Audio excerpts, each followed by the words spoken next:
Democracies rest on checks and balances, but in Italy, is the balance tilting? Welcome to European Journal, coming to you as always from DW TV in Brussels. On the programme this week, Clash, Berlusconi and the law. Cash, the euro in London. And Crash, France and the 35-hour week. Silvio Berlusconi rules Italy. He's the Prime Minister, Foreign Minister, multi-billionaire media mogul, man of the people, and he courts confrontation. He wants to run the country like his business empire, from the top down, casting aside any resistance. Now he's got his sights set on a justice system, which according to Mr. Berlusconi has a political vendetta against him. Why else would magistrates be so interested in his affairs? The courthouse on Rome's Via dei Tribunali has been the scene of centuries of legal tradition. Justitia, the goddess of justice, has witnessed a great deal in the more than 2,000 years of Roman history. But what is happening now, right under her nose, is likely to make her blush in shame. On the one hand, there's Silvio Berlusconi, Italy's Prime Minister, the country's richest man, and the defendant in 13 legal proceedings so far. On the other, public prosecutors are protesting in outrage, cancelling court dates and speaking of scandal and dictatorship. This Milan courtroom and this judge are the source of all the commotion. The judge didn't want to hand over a case against Berlusconi and his former defense minister, Cesare Praviti, to anyone else. The case revolves around whether Berlusconi used middlemen to bribe a judge in order to be able to acquire a supermarket chain. The accused considers himself to be the victim of a vast conspiracy. The left-wing opposition, together with parts of the judiciary, want to discredit my political work. And they want to do that because they lack convincing arguments. They're trying to do it through flimsy accusations in the courts and on the streets. In order to evade the charges, Berlusconi's government has announced far-reaching judicial reforms. The administration of justice is to be simplified, but in the process, crimes like accounting fraud will only be prosecuted under exceptional circumstances, and public prosecutors will find it more difficult to investigate illegal foreign bank accounts. Berlusconi is certainly audacious. In no other country would the head of government arrange the administration of justice to fulfill his personal requirements. To Berlusconi, such accusations are just propaganda. The Italian people voted him into office with an overwhelming majority, giving him a clear mandate. From the very beginning, I campaigned on the promise of reforming this country from the ground up. That requires an entrepreneur, an innovator, an organizer. I believe I'm the right man at the right place and the right time, and I'm enjoying it too. The firm Berlusconi is now managing has 58 million employees and is called the Republic of Italy. And let no one try to convince him otherwise. In the process, Berlusconi's conflicts with Italy's legal institutions keep increasing. At this year's ceremony marking the beginning of the Italian judicial year, constitutional judges try to persuade the government that the administration of justice must remain independent and impartial. The legislator, Berlusconi himself, is responsible for ensuring that. Meanwhile, all over the country, public prosecutors and judges are stepping down. They say Italy is no longer a constitutional state and that the government is hampering their fight against bribery and corruption. In our Mani Pulite, or Clean Hands investigation, we've uncovered 12,000 cases of corruption involving 3,000 people. And from the billions in embezzled funds, we've at least been able to return a fraction to the state's coffers. For a decade, Italy's judges and federal prosecutors have become renowned for the unmasking of corrupt politicians and crooked businessmen. Silvio Berlusconi has often found himself in the crosshairs of Italy's justice system. It's precisely these judges that Berlusconi wants to hamper by having them transferred elsewhere or dismissing their armed bodyguards. The fear is great that, like Antonio Di Pietro, many public prosecutors will hang up their robes for good. The goddess of justice would have trouble consenting to such a state of affairs. The euro is a European success story, and success seems to be contagious. Speculation is rife about Denmark and Sweden taking the plunge, maybe as soon as in 2 years. And even that fortress of the most die-hard euro critics is showing the first cracks. Yes, support for the euro is actually gaining ground in Britain. We went on a euro tour in London. Soho's Bar Italia serves up one of the finest cups of coffee to be found in London. It's the ideal start for a day in Britain's capital. But we were here on a special mission, and ordering cappuccinos was part of the job. Rumor has it that businesses ostensibly opposed to monetary union are helping the euro into Britain. Anything else for you? No. 160. How much are that in euros? 262, please. 260. Please. So I can actually pay in euros? Yeah, please.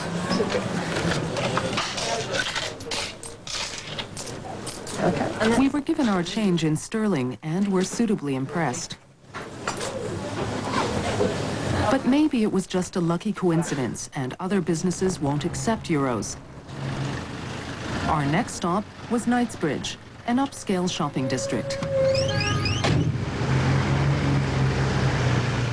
Our journey took us past Buckingham Palace. Up to now, the Queen only accepts payments in the national currency from those queuing to peek behind the scenes at her London home. And most taxi drivers still appear to be towing the royal line. I guess once people start getting used to it, and as more and more Europeans coming into this country will wish to pay with euros, and I guess that we will probably have to. But at the moment, it's just a little unpractical. Some of London's fanciest shops have been quicker to adapt. Harrods has a constant flow of European tourists passing through, and it's more than happy to accept their euros.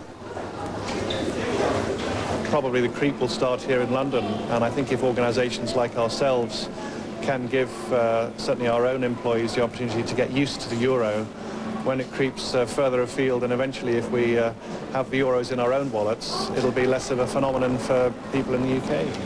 It will be 34.58. Okay.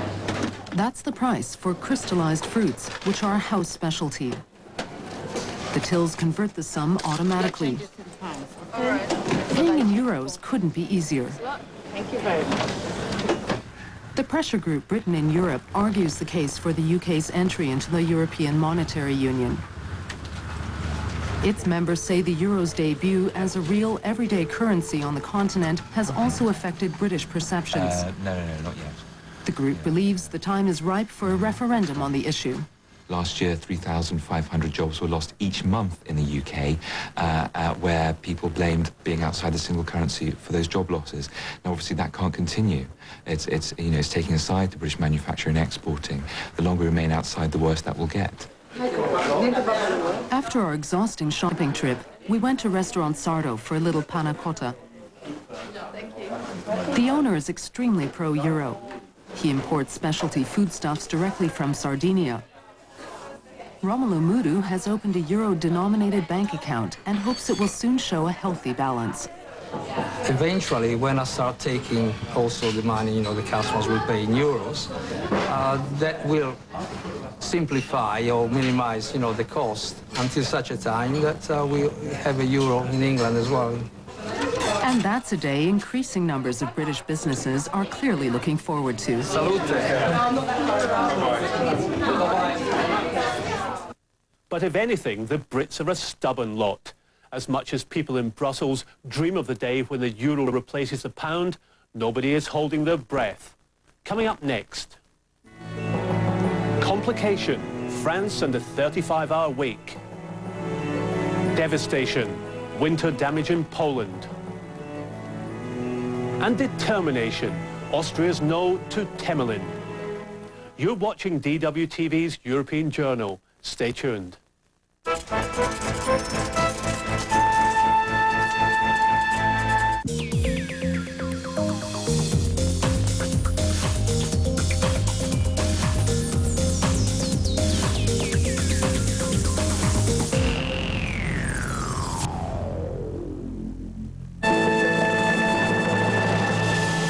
The unions in France fought for the 35-hour week on the questionable basis that if everybody works less, there's more work to share around. And for large companies, this has been the rule for the last 3 years. Since the beginning of this year, however, smaller firms have been obliged to follow suit, be it the butcher, the baker or the candlestick maker, shops with only a handful of people. We spent a day in Paris to see how they're coping. Rue Lévy is a bustling street in the commercial heart of Paris. Whether locksmith, hairdresser, greengrocer or butcher, the vast majority of the businesses here operate on a small scale with 20 employees or less. In theory, they too are bound by the new legislation for the 35-hour work week. In reality, there are enough exemptions to leave most employers confused. Employees, at least, are clear on one point. They now have the right to more time off. I've come to an agreement with my boss that I'll take one afternoon free a week to make up my time off. The boss himself is less forthcoming. As yet, he says, nothing has been agreed with his 7 employees. Each sector is still discussing the exact terms of any free time arrangement. But he's sure of one thing. He says he can't afford to take on any new personnel. It's more of a handicap for smaller businesses, not just for us, but for the likes of bakeries as well. They can hardly shorten their working day and bake their dough in 1 hour instead of 2. Workers at this bakery are part of a larger company. They've already been working to a 35-hour week for some time. I have more time to devote to my wife now. But for that, we have to do the same amount of work in less time.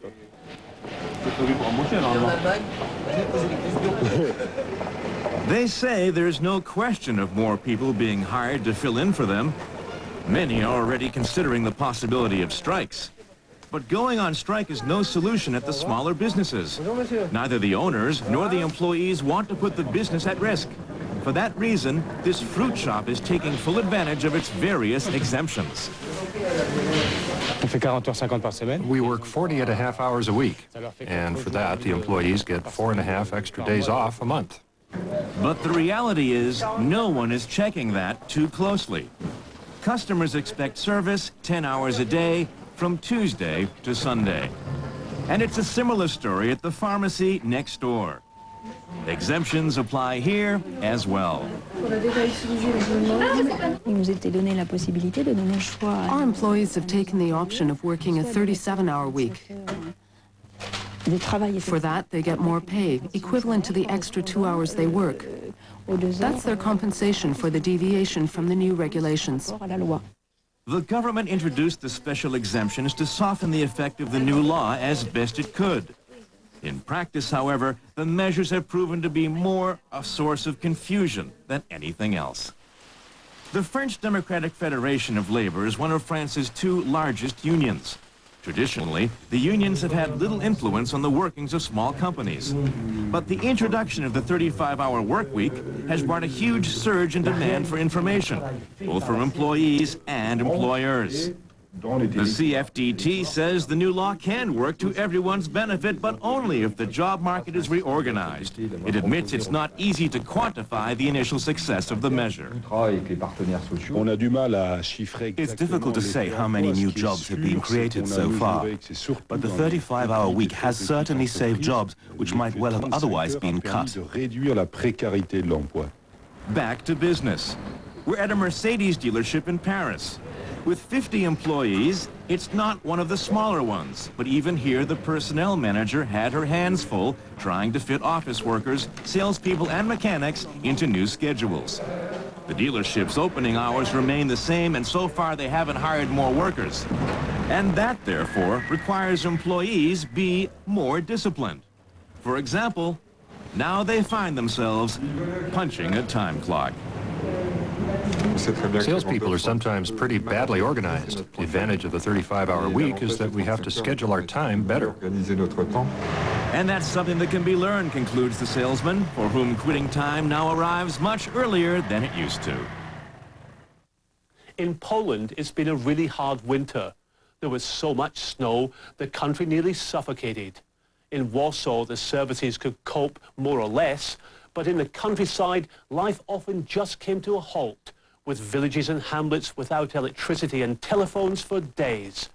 Life is now starting to get back to normal, but in many Polish regions, people are still afraid of what lies ahead. Battling winter with heavy equipment, towns and villages south of Krakow are buried in snow. Temperatures dropped as low as -20 degrees Celsius and it snowed for days at a time. Heavy winds blew meter-deep snowdrifts onto the roads, making them impassable. Entire districts were completely cut off from the outside world.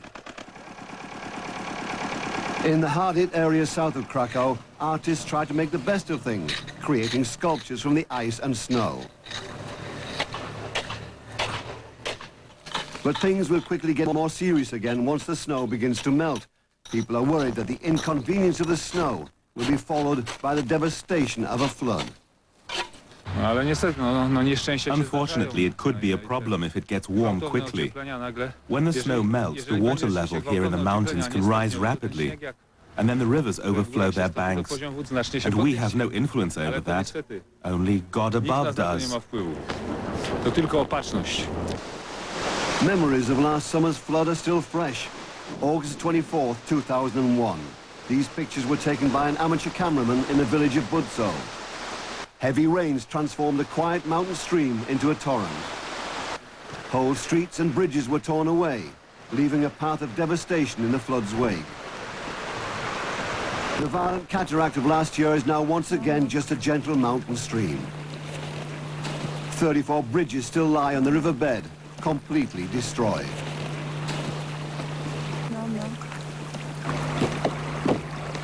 Aniela Kokaniewicz is the chairwoman of the Municipal Council. The shock of last year's flooding has hardly worn off, but already this year's snow is piling up.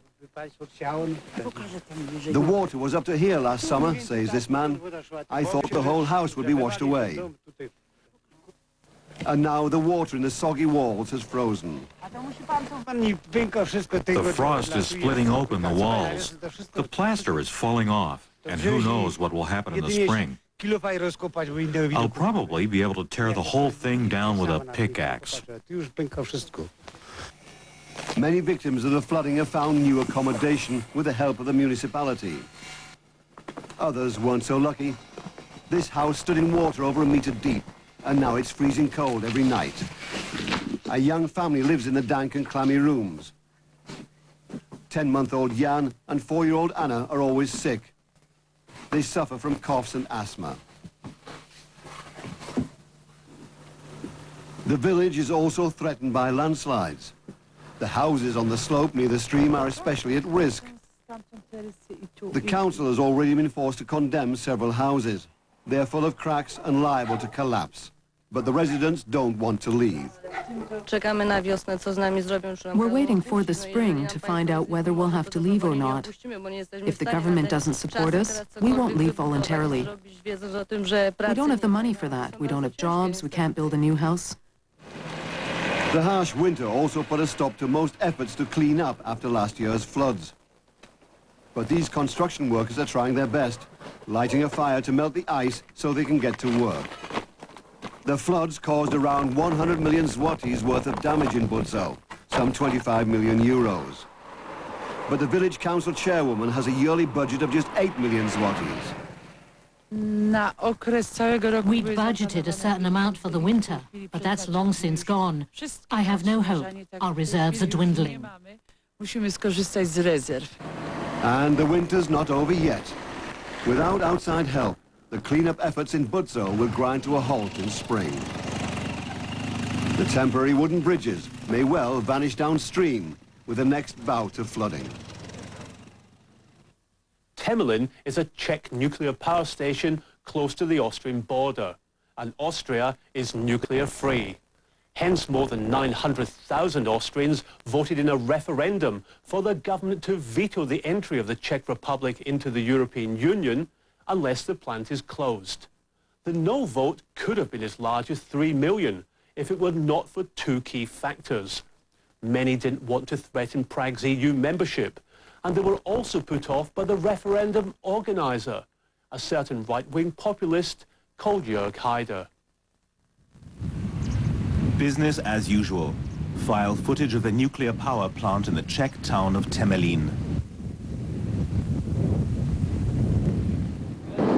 Despite numerous minor mishaps, the Czechs plan to start generating power here in 2003. The Austrians are not happy. These placards aren't the work of environmental groups, but of the far-right Freedom Party. Their petition campaign is called Veto Temelín, and it's also a referendum on EU membership for the Czech Republic. We say if they open this dangerous Temelín plant, then the Czechs shouldn't join the EU. We're hoping that reason will win out in the Czech Republic. More than 900,000 Austrians signed the petition. That's more than 15% of eligible Austrian voters. Lots of work for local registrars. It was the third largest petition drive in Austrian history. Environmentalists aren't happy with the result, though. They feel their own cause has been hijacked. Nobody here thinks that Jörg Haider's populists have suddenly turned green. And many here refuse to sign the petition.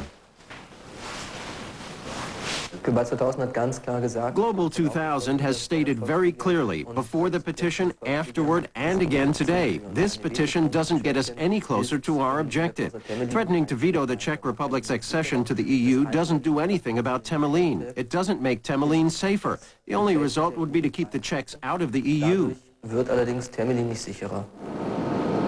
The Temelín plant has a Soviet-designed nuclear reactor of the same type as was used at Chernobyl, retrofitted with American computerized safety systems. The technology mixture has been the subject of debate for years. Finally, last December, legally binding safety standards were agreed, and Austria was given the right to conduct its own special safety inspection of Temelín. In exchange, Vienna dropped its opposition to EU negotiations with the Czechs. But now, backed by the petition results, the Freedom Party, in its capacity as junior coalition partner in the Austrian government, wants to veto the treaty. Some observers see the country heading for a political crisis. Some people here in Austria were of the opinion that any more than 500,000 signatures and the Freedom Party would have to step down from the coalition. That looks like it isn't happening, at least not yet. I don't know about early elections. We'll see what they end up doing. Biro, deputy editor-in-chief at the daily tabloid Kronenzeitung, is at least partly responsible for the Austrian government's dilemma. For 2 weeks, the paper, which has the largest circulation in Austria, beat the drum for the petition drive. Investigations show that every second anti-Temelín vote was due to its influence. For the business community, the controversy over Temelín is just getting in the way. Businessmen gave several €100,000 for a campaign against the petition. After all, the Czech Republic is Austria's fourth most important trading partner. We're concerned that if this topic remains an important domestic and European issue, and threats are made to veto candidates for EU membership, this could have a major effect on our economic relations. For the moment, an ice age has descended on relations between Prague and Vienna. The Czechs are going ahead with the Temelín nuclear project, insisting that it is safe. The uproar next door seems to make little impression. The referendum itself is non-binding. The Austrian parliament must now decide how to respond. However, the issue has clearly divided the governing coalition in Vienna. That was all from European Journal this week. As always, from the DWTV team here in Brussels. Until next time, take care.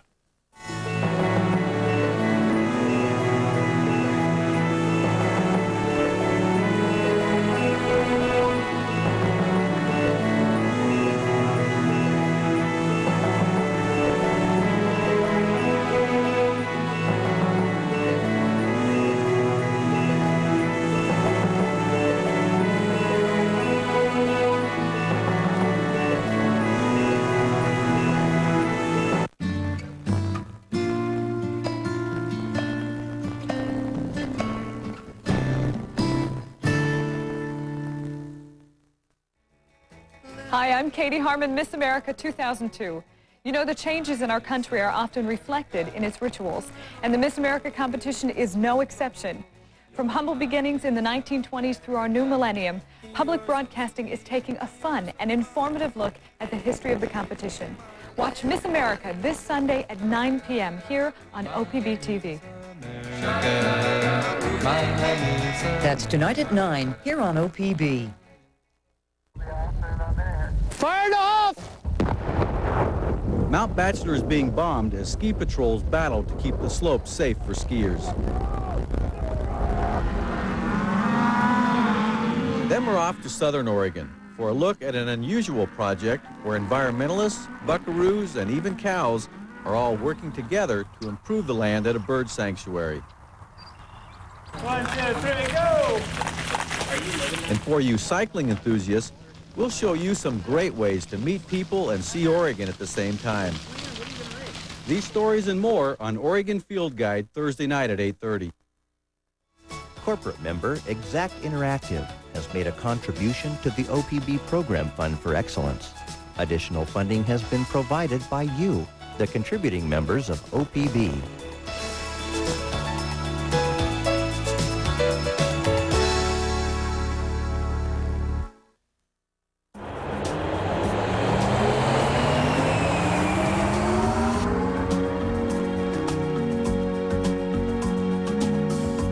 Just the feeling of taking the plane off and putting it into flight is so exhilarating, and then navigating it around the world and landing it to a safe, uneventful landing is really quite a thrill. Ground United 11, request pushback, gate 35. I think most pilots do have that urge to travel and see the world, and that's one reason why we're in this business.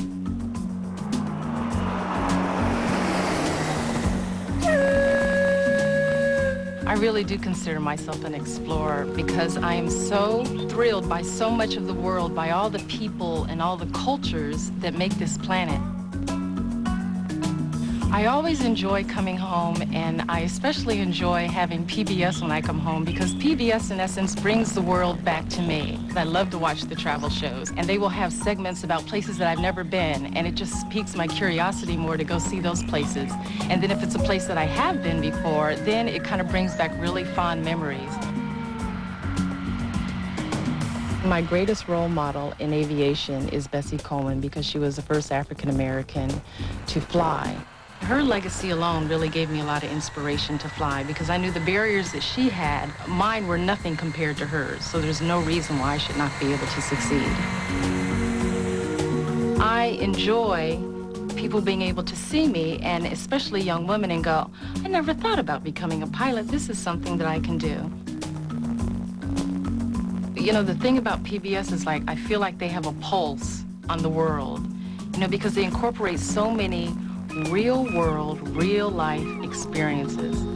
PBS really brings the world home to you because you view other people and say, you know, they're really just kind of like me. OPB invites you to get inside your head at OMSI's Life at the Brain exhibit, January 30th through May 5th. Events include lectures, workshops for teachers, and a brain fair sponsored by OHSU. For more information, check the OMSI link at opb.org. Next time on The Secret Life of the Brain.